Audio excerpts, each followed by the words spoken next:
Good morning, cadets. I welcome you back for the next computer science class. And before moving to the next topic, I would like to tell in brief about what is exactly the computational thinking, because the unit name is computational thinking and programming. Why it is not computer science programming? Why the name is given as computational thinking and programming? There is a difference between these two. That's why it's made as computational thinking. Before applying your logic, you have to think how it can be computed to solve a given problem. Programming is what? It is an art of writing a program. What is a program? Program is nothing but a set of instructions given to the computer to solve a given problem in the form of either algorithm or a flowchart or a procedure, whatever you can say. Now, there are three related terms: program, programmer, and programming. Program is the set of instructions. Programming is an art of writing a program, and programmer is the one who writes these programs to implement the programming. Now let us come for what is exactly the computational thinking is. It is a problem solving process. Of course, we know that the computer and its languages are used for solving the problems. The problem solving process that includes a number of characteristics and dispositions. Computer thinking is very much essential to develop the computer applications. What do you mean by computer applications? If you write a program or if you develop a software to solve a program or to solve a problem on computer, it is a computer application. And the computational thinking also support the problem solving across all disciplines or areas, including humanities, mathematics, and science. The students whose learning objective will be the computational thinking, they can begin to see a relationship between the subject and the real world problems outside the classroom. If real world problem is found in the outside, how it can be implemented using any programming, that is what the computational thinking makes you. There are some principles of computational thinking based on which the computational thinking works. They are key techniques they need for computations. Why we have to implement the computational technique? Because sometimes we get the problem of simple in nature and the complex in nature. Sometimes you get the problems which are challenging one. The task is a very challenging one. Before starting a line of a program or a first statement of a program, first of all you have to challenge how to solve that problem. Computational thinking makes you in that line. Meaning, before solving the problem, how I should go to solve this problem. Now, the techniques are decomposition, abstraction, pattern recognition, and algorithm design. So for our curriculum, only decomposition is there, but still we'll have a discussion in brief about these four techniques. What is the decomposition? Breaking down a program or a complex problem into smaller, which are easily to solve, solvable parts. These smaller problems are solved one after the another until the bigger complex problem is totally solved. In other words, breaking down data, its jobs or processes or problems into a smaller, which are manageable. That is what the meaning of decomposition. As I told you, if I give a main work to a one cadet, the cadet will, for example, if a house captain, if I give a work, in turn he will give for the vice captains the work. Vice captain will give to the what you can say, the monitors of the particular sections in the house or a class in the house. That's how the given task is broken into smaller parts. They are completed, finally submitted to the house captain. The complex problem is solved. This is what the easiest way of giving an example for decomposition. Abstraction, identifying the general principle that generate the patterns. What is the meaning of this? Sometimes when you see a problem, there will be patterns. What is exactly? You might have seen the solving of series, a pattern generation will be there. 1 square plus 2 square plus 3 square plus 4 square up to n square. It is a pattern, isn't it? Sometimes if I tell you to add the values from 1 to 20, now if you see 1 and 20 will be 21, 2 and 19 will be 21, 3 and 18 will be 21, 4 and 17 will be 21, 5 and 16 will be 71. There is a pattern, a particular pattern we are seeing there, isn't it? So that is what the meaning of abstraction is. What exactly? We are not going much in detail about the inside working. Abstract means basically we'll identify a pattern and a principle on that, and then we will solve that. Similarly, pattern recognition, observing patterns, trends and regularities in data. There will be generally a trend. You might have seen the trend of in the election forecasting the results. They used to tell the trends. This party, this candidate, his trend is so and so. He's getting so and so votes in this area. So trend. So these are called as a trend. The data will have a regularities like trends and patterns. Based on that also computational thinking is done. Of course, the algorithm design, it is nothing but a step-by-step solution for solving the problem. This subsequently we have discussed about, or we will discuss about the algorithm and design. This is what the basic principal techniques of computational thinking. Which are those? Decomposition, yes, then we have abstraction, pattern recognition and algorithm design. Just you should name other three, you have to remember. Decomposition you are going to see in detail. Now computational thinking and programming is given as a unit name to you rather than giving computer science and programming. The computer science is a branch which involves basically you are programming both software as well as hardware, how to implement the software on hardware. Now how a computational thinking is different from computer science. As I told you, the decomposition is a computational thinking, break a problem into parts. Here also break problem into sections, each one to be completed by a different computer processor. So here different computer processor in the sense what?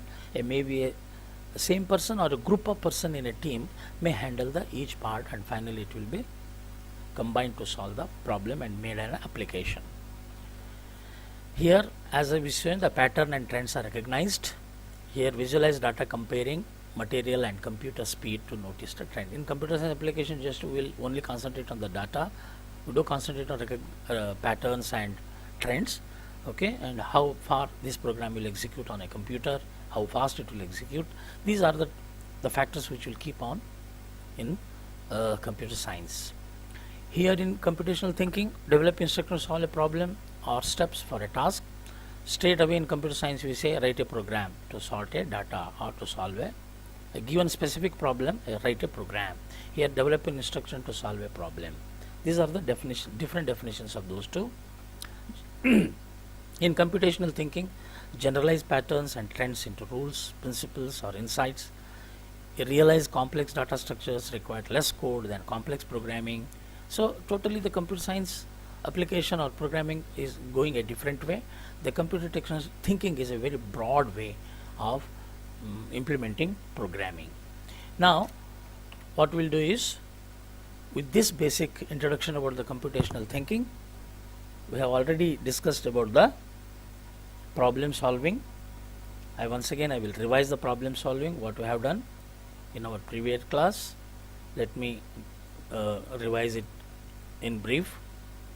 What is the problem solving cycle? Problem solving cycle is nothing but software development life cycle.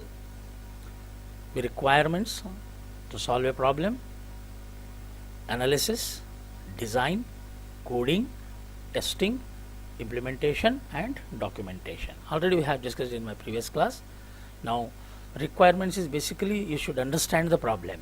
If you understand the problem, then how to solve it, what is required to solve it, how must be the solution, and is any constraints means any special problems or hurdles will come while solving the problem. The in case of analysis, inputs and outputs we should think, okay, and how the input is coming, what is the input, and what is the expected output for the given problem. On any formulas are to be applied, equations are to be applied, that also we keep in mind. Based on these details, in the next step we design a proposed solution, okay, and the solution can be implemented using 3 algorithm, pseudocode and flowchart that we have already discussed in our previous class.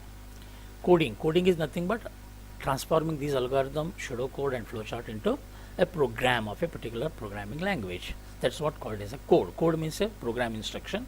If it is written in a particular language, then it is called as a code. Otherwise, it is called as an instruction. The output of a program must be the solution of intended problem. While writing a coding, we should keep in mind that whatever the code of or a statement you are writing in a language, that should solve our problem. Testing, only if you write a program, that is not the end of it. It needs to be tested. It should demonstrate for the correctness. Verification of the process ensures that program meets user's requirement. It is compiled, run the program. What are these terms? Compiling, running, we will discuss later. Means is further, once if it is program is written, it is to be given to the computer, the compiled, then executed, test with the different kinds of inputs, okay, so that user should be satisfied. Implementation, it is installing software as the customer side, because you are developing a software or a program for a customer. You go and install that, then you try to satisfy him, okay, and running the manual and automated system in parallel, or installing only a part module. The moment if you install your software, that doesn't mean that you should stop the manual work what they are doing it. Simultaneously they will carry for some days, so that both should match. Once if they are satisfied, yes, software is working fine, then they can stop working the manually, okay. Of course, the people involved in that need to be trained, who has to handle the software. Then the documentation helps stages of program development cycle. Comments you have to write in between the code, so that what the code is doing, and also explain the program. Important not only for other people to modify your program, but also for you. After a long gap, if at all you are attending that program, that code will help the documentation. Now this we have already discussed about the algorithm and flowchart with this one, okay. After this problem solving cycle, we have discussed about the algorithm, we have discussed about the flowchart, we have discussed about the pseudocode, and also we have discussed about the decomposition in our previous class, okay. With this background of computational thinking and programming, along with the problem solving, okay, the 4 important techniques of your decomposition, then algorithm, flowchart, pseudocode. Now I would like to move on to the computer programming language Python. So before that, moving to the Python, we need to see what exactly a computer languages are, because Python is one type of computer or example of a computer programming language. Let us know in brief what is exactly the computer languages, or in terms, what is a language. Conventionally, we are using the certain type of language to communicate between us. Sometimes it so happen that if you know the common language between two, we can easily understand the instructions given by both. Accordingly they act. Sometimes it also happens that the language which I know, my friend may not be knowing that language, and the language that my friend knows, but I may not know that language. So in certain cases, one mediator is required, translator is required. You might have seen in VIPs, whenever the 2 leaders of different countries meet, they may not be knowing their other countries' languages, so they move with an interpreter or a translator, so that they try to understand, discuss and take accordingly actions. So in our day-to-day life, we use a language or languages, conventional languages like Kannada, Hindi, English, okay. These are all our conventional languages. Of course, every language is having its own grammar. Unless and until we are not good in that particular grammar of that language, then our communication may not be complete, or we may communicate. Therefore, every language has its own language, is having its own grammar. We are talking about a human being now, that conventional languages, how to communicate between. Now ours is a outside world. As far as computer is concerned, computer is having its own world, it is having its own language. Now what will happen? Once again, we need to communicate with the computer to take the work, isn't it? Whatever you want to communicate to the computer, computer should understand. And after understanding whatever the process it takes place, whenever it want to give the results back to us, that result should also be in understandable form. Otherwise, it is very difficult. That's why languages are there in case of computers are also. How a user can communicate with the computer and computer can communicate with the user. That's what we are going to see, the computer languages. When you come to a programming language, it is an artificial language, which is not a natural one. An artificial language that can be used to control the behavior of a machine. Any program written in a language, the basic idea is to control the behavior of a machine, and here example of machine is nothing but computer. Like human languages, these programming languages are also defined through the use of grammar. Syntactic and semantic rules means a grammar to determine the structure and meaning respectively. Unless and until we don't know the grammar, we cannot read it properly, we cannot understand it properly in our conventional language. Similarly, unless and until we don't know the grammar of any programming language, the instruction written in that language cannot be understood properly. What exactly programming languages are used to facilitate? Communication about the task of organizing and manipulating information, and to express the procedures to solve the problem.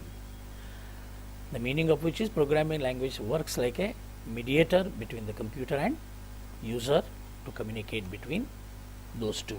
For 50 years, computer programmers have been writing codes. New technologies continue to emerge, develop and mature at a rapid pace. Now you can imagine there are more than 2,500 documented programming languages are there, and Python is one among them. Now let us move to the next slide.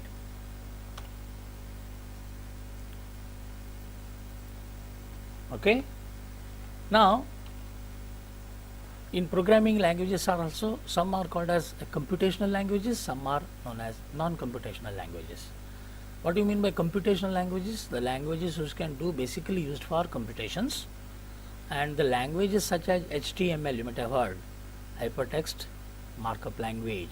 It is not a computational language, but instead these usually not considered as programming language, but programming language is embedded in the non-computational. Embedding in the sense what they can be called, they can be used in the non-computational languages. Okay. Next, basically the languages are divided into two categories, that is low level language and high level language. What do you mean by a low level language? Low level language is nothing but it is directly the instructions are implemented on the hardware. You can see in the picture here, machine language and assembly level language are nearer to the hardware, whereas high language is far away from the hardware. And these low level languages like machine and assembly level languages are, or you can say the machine level languages are the languages only understood by the, it is unfortunately the machine is understanding only machine languages, isn't it? That is why here you can see hardware is nothing but your machine or a computer, then machine language is very near to it, means it can understand it. Then assembly level language, high level language. Now we have discussed only machine, this one, machine language and assembly language are treated as a low level languages. Okay, why they are called as a low level? Because they are machine dependent language. If a program or instruction written on a particular machine, it may work or it may not work on some other machine. Therefore, they are called as machine dependent languages. Whereas high language, the name itself suggests that it is not dependent on any hardware of any computer. The written on one computer will also work on the some other computer. That's called as a high level. It's called as a high level because, as you know, that the human being, the languages which are understood by the human are definitely, as compared to the machine, we are having a higher intelligent quotient IQ, because the human being himself has created the machine. That's why machine will be treated as low and human being are treated as high.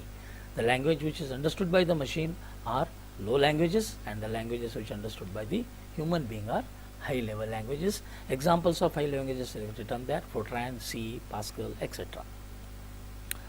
Now, while easily understood by the computers, which one? Machine languages are almost impossible for humans to use because they consist of entirely numbers consisting of digits.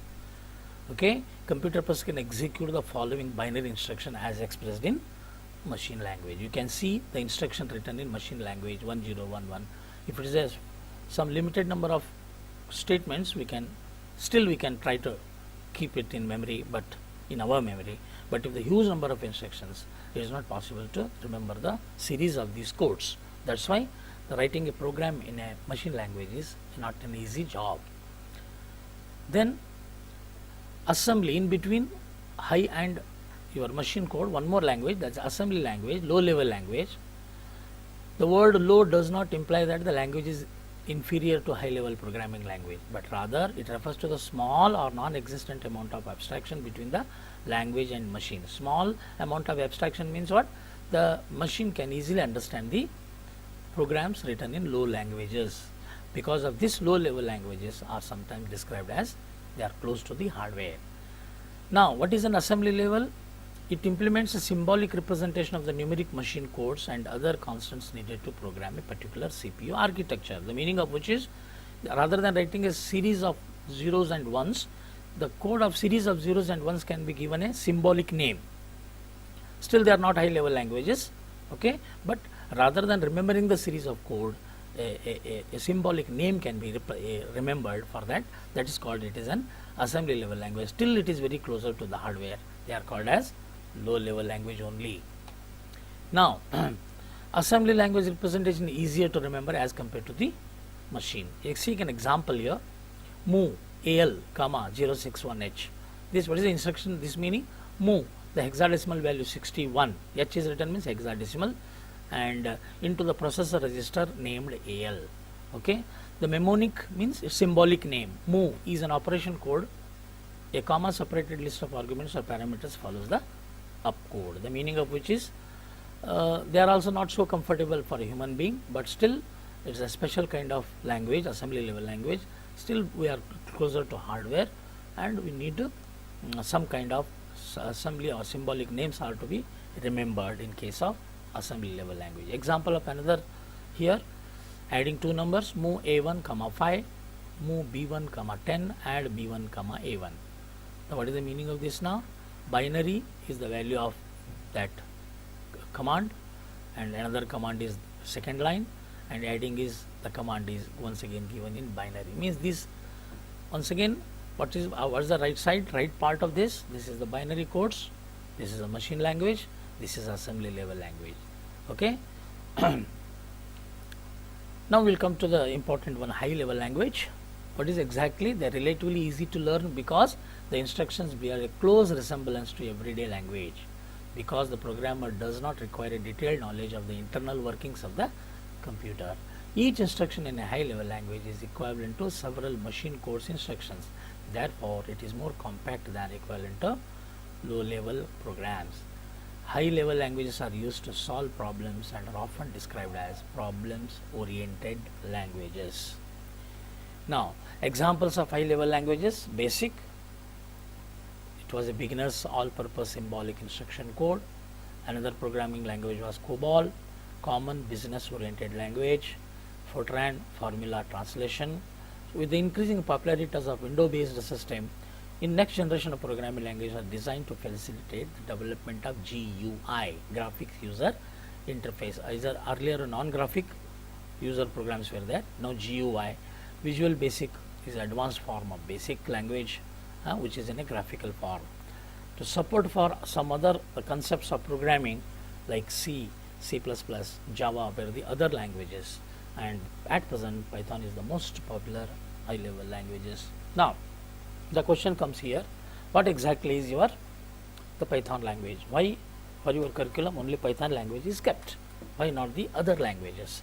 As we told you, as the hardware or as the generation moves, the computer program languages are more improved versions were there. Earlier we used to have for one specific application only one programming language. Afterwards, this basic COBOL, Fortran, we had a Pascal language that was a generalized purpose, means whatever the other 3-4 languages can do, only one language can do. Then the basic two categories of languages come. One is applications program, application software program, or a programming using that to develop a software applications, as well as another kind of to develop the system programs. So after the Pascal, we had a popular C language, okay, which can be used both as a your application program as well as system. Means system means what? The programs which are required for the computer, like your operating system, translators, editors, etc. Those also can be developed, as well as your application, your day-to-day use problems can also be written. That is what your the C was having advantage. Then the improved version of C was C++. That is the concept of OOP, object-oriented programming. Okay, this is differently from procedural-oriented programming. Then we had a Java. Java is very near to the web-based one. That's why from C++ to Java we moved. Then the Python. Python is very strong in case of your user applications, non-web based, web based, as well as your procedural programming, object-oriented programming. All concepts were covered in Python. Therefore, the Python language is very popular. This is all about the computer programming languages. Now, before moving to the basics of Pythons, I thought it is necessary for you to give a introduction in brief about what is exactly the programming languages are. So today we will stop here, and I will continue the basics of Python programming in my next class. Thank you, boys.